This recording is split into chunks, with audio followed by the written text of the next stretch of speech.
Well, Oklahoma is now on the front lines in the latest fight over church and state. The state school superintendent's mandate to teach the Bible in public classrooms has sparked a legal challenge. Ryan Walters tells CBN News the Bible is vital to understanding American history, and his mandate is part of a larger effort to reform education in the state. CBN's Brody Carter reports. Oklahoma State Superintendent Ryan Walters' push for teaching the Bible in its historical context in public schools has reignited the debate of church and state. While critics see legal concerns, it's one of several controversies, including banning CRT and expanding school choice. It's reshaping Oklahoma's public school system.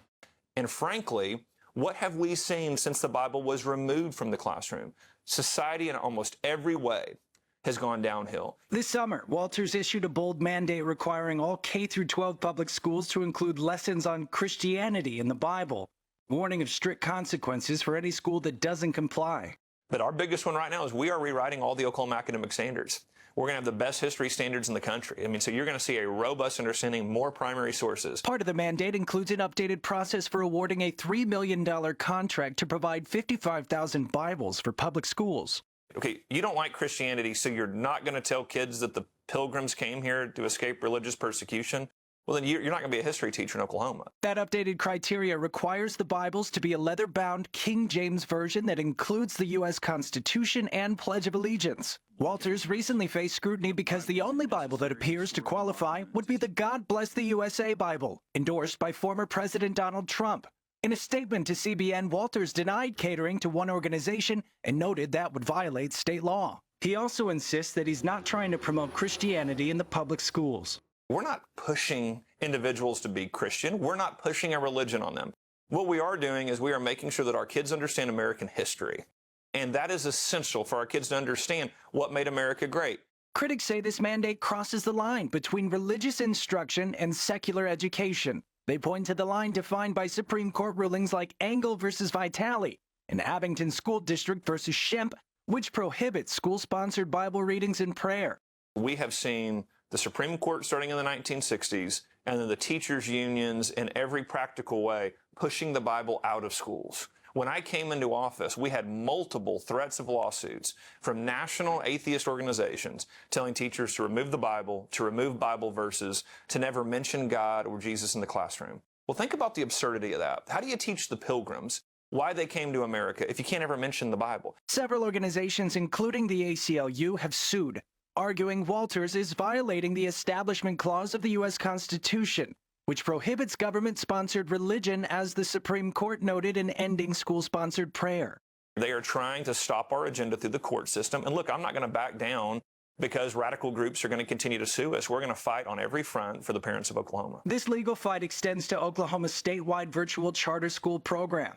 The ACLU is challenging the approval of St. Isidore of Seville Catholic Virtual School. It aims to become the nation's first publicly funded religious school charter. Critics say using taxpayer dollars for religious schools violates both the Oklahoma Constitution and the Establishment Clause. Now, attorneys representing the charter have asked the U.S. Supreme Court to hear the case.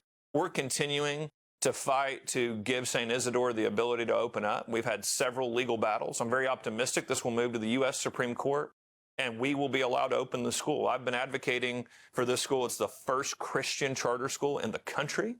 We are very excited to have that here in Oklahoma. But again, we've got some legal hurdles to overcome. These cases are among some 30 lawsuits filed against Walters' office, which also includes claims of wrongful termination, whistleblower retaliation, and other violations. Walters says including the Bible in classrooms is part of a larger strategy to reshape Oklahoma's educational system alongside banning critical race theory and expanding school choice. He's counting on these policies to strengthen values and improve Oklahoma's educational standing.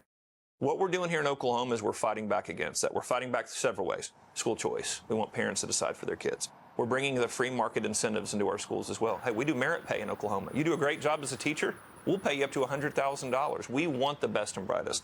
Number three, we're going to bring the Bible back to our schools. We're going to get back to the basics. The Bible is absolutely essential to understand American history. As Walters continues pushing for reform, the legal fight will play out in court, potentially opening the door to reshape education not just in Oklahoma, but across the nation. Reporting from Oklahoma City, Brody Carter, CBN News. Every once in a while, I get really tired of the revisionist history that's coming out of the left.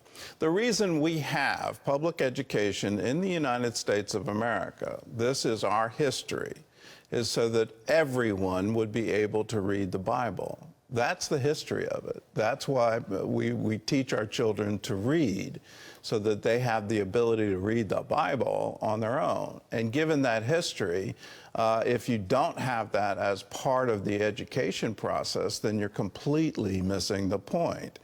The officers, the generals of the Revolutionary Army after the war, what did they do? They formed the American Bible Society because they wanted the Bible to be freely available to every citizen in the United States. And the reason they wanted it is our liberty is based on the Bible.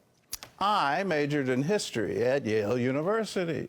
The sterling professor of history, American history, Edmund Morgan, taught me very clearly, without the Great Awakening of 1735, there would have been no American Revolution. It wouldn't have happened.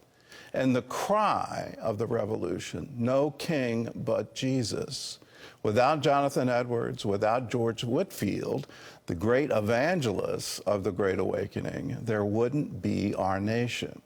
So to say we can't teach that history to our children, just boggles my mind, because it changes our very history and our very culture. Now, here's something extra that you may not have considered. There's a study out of MIT done by a non-Christian, a non-believer, a self-professed agnostic.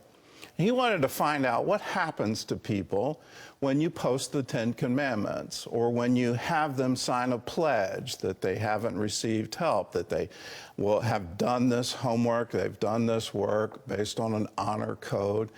And it's an amazing result that when you have standards that are publicized in a classroom, you end up with better students and you end up with better people. So when you take that away, what we've seen in our culture has come to pass. We're not a better culture now. We need to return to our roots, and what better way to do it than here is our shared culture. It's a culture coming out of people that were dedicated to reading the Bible and understanding the stories, and understanding that we find these truths to be self-evident, that our liberty is given to us by our Creator. And without that, there is no United States of America.